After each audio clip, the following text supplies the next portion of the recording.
पुनर्जन्म के बारे में वो नहीं मानते। वो क्या कहते हैं कि एक बार आप पैदा हो गए, आपकी मृत्यु जैसी भी उस भगवान ने निर्धारित कर रखी है वो हो जाएगी।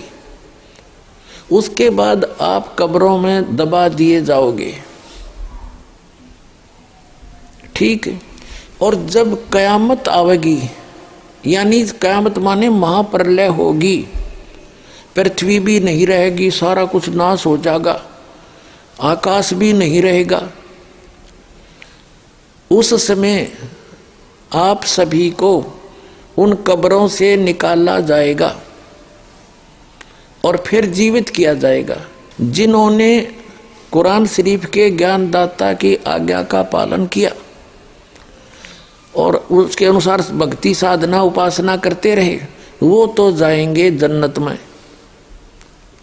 और जिन्होंने आज्ञा का पालन नहीं किया, जो विमुख रहे और बकवाद करते रहे, वो जाएंगे नरक में। स्वर्ग को कहते हैं वो जन्नत यानी बहिश्त, और नरक को कहते हैं दोजख। तो सदा के लिए फिर कोई जन्म नहीं होगा, इनका मानना है। किनका? मुसलमान भाइयों का। कहीं भी वेद में नहीं लिखा हुआ है कि birth death birth death birth death, कहीं भी वेद में नहीं लिखा है। चैलेंज है मेरा। डॉक्टर जाकिर नाइक जी ने वेदों का भी प्रमाण दिया है अपने समर्थन में कि उनमें भी ऐसा लिखा है इन श्लोकों में। अब आपको दिखाते हैं वेदों में पुनर्जन्म होता है। ये देखिएगा,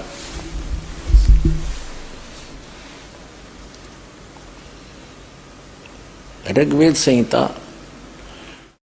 इसके संपादक हैं वेद मूर्ति तपोनिष्ठ पंडित श्री राम शर्मा आचार्य। इसके अनुवाद किया हुआ है।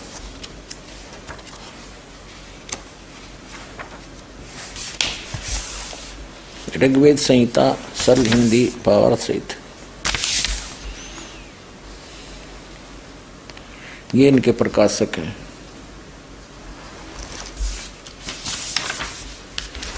और ये मुद्रक हैं। ये देखिएगा,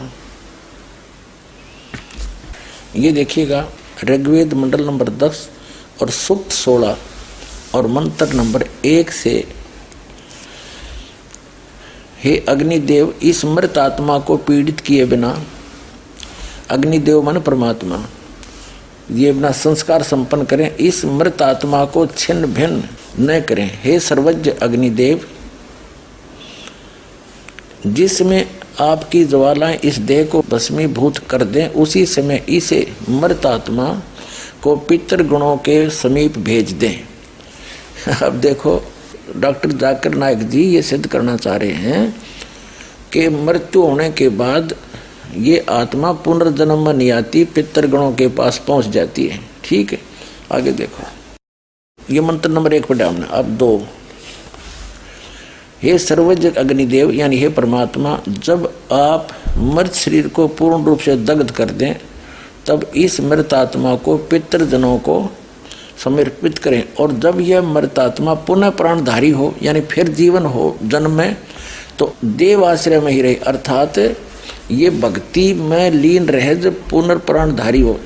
ये कहता है, इसका भाव ये है, ये अपने उस सिद्धांत से मिलाना चाहता है डॉक्टर जाकिर नाइक कि हम भी यही मानते हैं कि एक बार मृत्यु के बाद कयामत के उपरांत फिर जिंदा करे जाएंगे और फिर वो ऊपर रहेंगे सदा।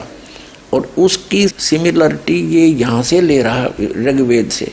अब देखना फिर तीसरे मंत्र में, ऋग्वेद मंडल नंबर 10 सूक्त नंबर 16 का और मंत्र नंबर ये 3 हम पढ़ेंगे। हे मृत मनुष्य, आपके प्राण और नेत्र वायु और सूर्य के संयुक्त हों। आप अपने पुण्य कर्मों के फल की प्राप्ति के लिए स्वर्गलोक, पृथ्वी अथवा जल में निवास करें। यदि वृक्ष वनस्पतियों में आपका कल्याण निहित है तो सूक्ष्म शरीर से उनमें प्रवेश करें। अब इसमें सिद्ध हो गया कि हे मृत मनुष्य, आपके प्राण नेत्र वायु सूर्य से संयुक्त हों। और जब आपके पुण्य कर्मों के फल की प्राप्ति के लिए स्वर्ग और फिर पृथ्वी लोक पाओ, और या जलचर बनो या फिर वृक्ष वनस्पतियों में जीवन के शरीर में आपके संस्कार वस जाओ, आपका कल्याण नीत है तो सूक्ष्म शरीर में उनमें प्रवेश करें। अब देखो इन मंत्रों को अपने समर्थन में ले रहा है कि ऋग्वेद मंडल नंबर 10 सूक्त 16 के 1 से 5 में ये कहा गया है कि फिर दोबारा जन्म नहीं होता, वो वहीं चले जाते हैं ऊपर। इसमें स्पष्ट कहा है कि जब तक पितरों के रूप में रहो तो पितरलोक में रहोगे, उसके बाद आपका संस्कार स्वर्गलोक में जाने का, स्वर्गलोक में जाओगे, और स्वर्गलोक के बाद फिर जैसा भी आपका संस्कार है, किसी मनुष्य पृथ्वी पाओगे, मनुष्य जीवन पाना है या कोई जलचर बनना है जैसे मछली मेंढक आदि, या वनस्पति में आपका संस्कार है तो वहाँ जाओ, उसमें प्रवेश करो, वो जन्म लो दोबारा। आगे देखो अब 4 नंबर हम पढ़ रहे ऋग्वेद मंडल नंबर 10 सूक्त 16 का और मंत्र नंबर 4। हे अग्निदेव, यह परमात्मा इस मृत पुरुष को जो अविनाशी ईश्वरीय अंश है उसे आप अपने तेज से तपाएं, प्रखर बनाएं, आपकी ज्वालाओं से दृढ़ बनाएं। हे सर्वज्ञाता यानी परमेश्वर, आप अपनी कल्याणकारी विभूतियों से उन्हें पुण्यात्माओं के लोक में ले जाएं। जैसा भी संस्कार हो जीव का, पुण्यात्माओं के लोक में ले जाओ, पृथ्वी पाओ तो जैसा उसका संस्कार फिर भी जन्म होगा। आगे देखो अब 5 नंबर ऋग्वेद मंडल नंबर 10 सूक्त 16 का मंत्र 5 आप पढ़ रहे हैं। हे अग्निदेव, अग्निदेव मन परमात्मा जो मृत पुरुष आपके लिए सौदायुक्त आहुति के रूप में ग्रहण करता है, उसे आप दोबारा पितृजनों के लिए सर्जित करें। हे सर्वज्ञ अग्निदेव, इसका जो आयु भाग शेष है वह प्राण संपन्न हो तथा पुनः सुदृढ़ शरीरधारी बने, यानी फिर से जन्म हो, सुदृढ़ शरीरधारी बने, फिर से जन्म हो। इति सिद्धम, इति सिद्धम के जीव का जन्म मृत्यु होता है, संस्कार वश पितरलोक को प्राप्त होता है, स्वर्गलोक को भी जाता है, और फिर पृथ्वी पर आकर के जलचर यानी जल के जीव जंतु या पेड़ पौधों की योनियां भी प्राप्त करता है। और कंसेप्ट क्लियर करते हैं। अब देखिएगा ऋग्वेद, अब दूसरे अनुवादक का ऋग्वेद मंडल नंबर 10 दिखाते हैं आपको। ये कहाँ से प्रकाशित है?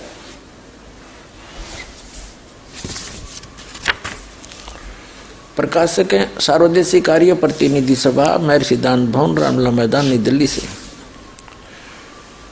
अनुवादक, और ये है मुद्रक। और इसके आपको दिखाते हैं ऋग्वेद मंडल नंबर 10 सूक्त नंबर 16 और मंत्र नंबर 2 से लेते हैं। इसमें क्या लिखा है कि हे परमेश्वर, मरणांतर जब कर्म फल प्रदान करते हो और इस जीव को पुनः माता पिता को देते हो, यानी पुनर्जन्म होता है, और जब यह जीव इस प्राण व्यवहार को धारण करके यानी जीव को धारण करता है, तब यह इंद्रियों और उनके विषयों के वश में हो जाता है। फिर ऋग्वेद मंडल नंबर 10 सूक्त 16 का मंत्र 3 दिखाते हैं। हे मनुष्य, मरणांतर तेरा, मरणों के उपरांत तेरा नेत्र सूर्य को प्राप्त होता है, आत्मा प्राणवायु को प्राप्त होता है, किए कर्मों के अनुसार आत्मा ध्रुलोक को यानी ऊपर तेजों में लोक को, और पृथ्वी लोक को यानी पुनर्जन्म होता है, गच्छ जाता है, पृथ्वी लोक में भी जाता है। यदि उन लोकों की प्राप्ति में तुम्हारी आत्मा का कर्म फल है तो यह शरीर धारण कर जल में भी जाता है, और औषधेशु यानी औषधि और वृक्षों की भी योनि को सतिथि पाता है, उसमें भी जाता है। जिन वेद के मंत्रों को डॉक्टर जाकिर नायक जी ने अपने इस समर्थन में लिया है कि आपके वेद भी ये कहते हैं एक बार जन्म होता है फिर वो उन देवलोक में चले जाते हैं, लेकिन इनका वास्तविक अर्थ ऐसे बनता है जो दास ने आपको पढ़कर सुनाया कि पुनर्जन्म होता है। अब इन्होंने तो फाइनल कर दिया कि जो जन्म ईब ताप का हो गया और मृत्यु हो जाएगी, कब्र में दबा दिए बस, उसके बाद कभी कयामत आवेगी, आखिरत आवेगी। आखिरत माने अंत आवेगा, तो उस समय सबको एक वचन से वो अल्लाह जीवित कर देगा, और फिर स्वर्ग में जाने वाले स्वर्ग में जाओ, नरक में जाने वाले नरक में, फाइनल कर दिया, फिर कभी कुछ नहीं होगा। ये मानना है मुसलमान धर्म के व्यक्तियों का। पहले भी नहीं हुआ है ऐसा, एक ही बार होगा, यू फाइनल है इनका।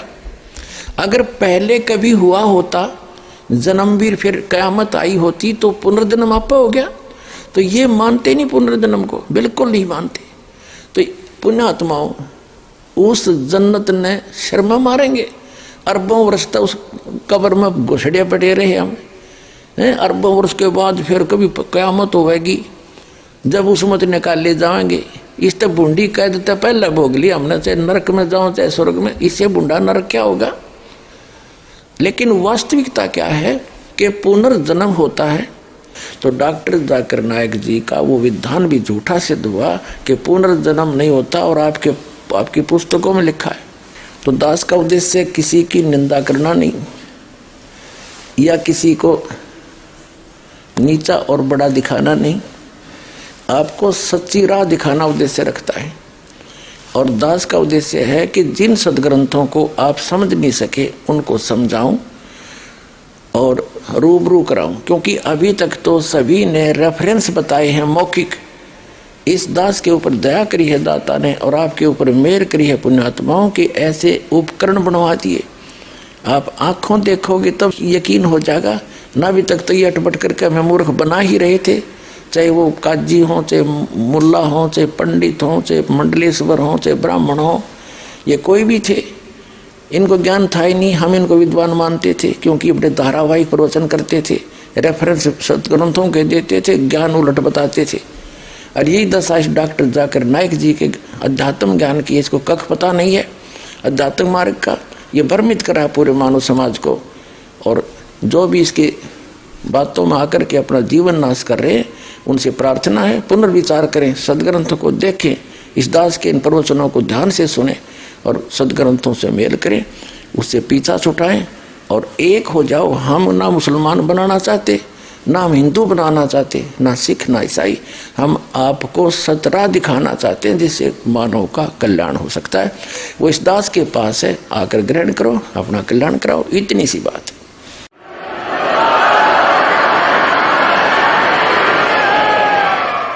डॉक्टर जाकिर नायक जी ने वायदा किया है कि जो मुझे गलत सिद्ध कर देगा तो मैं अपने आप को बदल लूँगा। मैं चैलेंज करता हूँ, मुझे कोई गलत सिद्ध करके दिखाओ, मैं अपना धर्म बदल लूँगा। तो पुण्यात्माओं, हम धर्म बदलने के लिए नहीं कहते, हम केवल आध्यात्मिक साधना की विधि बदलने को कहते हैं। और डॉक्टर जाकिर नायक जी ने यहाँ तक एक प्रश्न के उत्तर में कहा है, एक बहन जी ने प्रश्न किया कि अपने अपने धर्म को सब उत्तम मानते हैं, तो आप कैसे कहते हो कि इस्लाम धर्म उत्तम है। तो डॉक्टर जाकिर नायक जी उत्तर दे रहे हैं कि जैसे कोई लड़की गांव से आई और वो शहर वाली लड़की से मिली, उसने बताया कि 2 जमा 2 5 होते हैं, और शहर वाली जो जिसको ज्ञान था वो कहती है नहीं, 2 जमा 2 5 नहीं होते, 4 होते हैं। तो गांव वाली लड़की के माता पिता ने जो शिक्षा दी वो गणित नहीं जानते थे, मैथमेटिक्स नहीं जानते थे, उन्होंने गलत पढ़ा दिया, 2 जमा 2 5 पढ़ा दिया, अर्थात गलत ज्ञान दे दिया। और गांव वाली लड़की शहर वाली लड़की से कहे कि 2 जमा 2 आपका 4 भी ठीक है, और 2 जमा 2 5 मेरा भी ठीक है, दोनों अपने अपने स्थान पर ठीक हैं। तो आप क्या कहोगे। तो लड़की के मुख से कहलाया कि 2 जमा 2 4 ही ठीक होगा। तो इसी प्रकार मैं जो कह रहा हूँ, डॉक्टर जाकिर नायक जी कहते हैं कि मैं सही पढ़ाई पढ़ा रहा हूँ, 2 जमा 2 यानी एग्जैक्ट यथार्थ भक्ति मार्ग बता रहा हूँ। तो डॉक्टर जाकिर नायक जी आप भी 2 जमा 2 5 ही बता रहे हो, 2 जमा 2 4 तो दास के पास है, आके ग्रहण करो।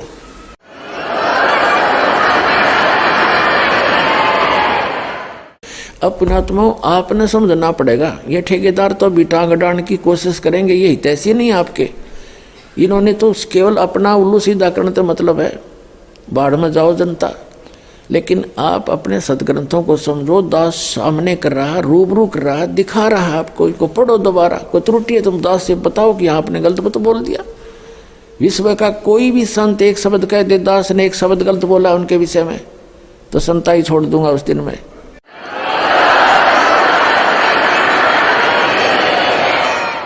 और वो सारी झूठ बोले, उनके पास एक भी सत्य नहीं है, दुनिया को भ्रमित किए बैठे।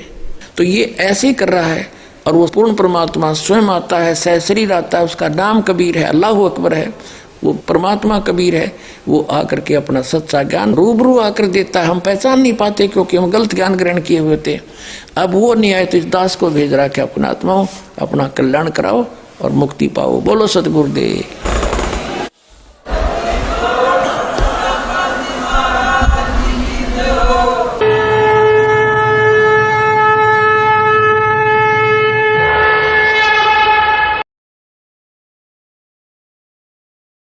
हमारा वीडियो आपको पसंद आया तो लाइक करें, कमेंट करें, शेयर करें। गुरु रियल गॉड यूट्यूब चैनल को सब्सक्राइब अवश्य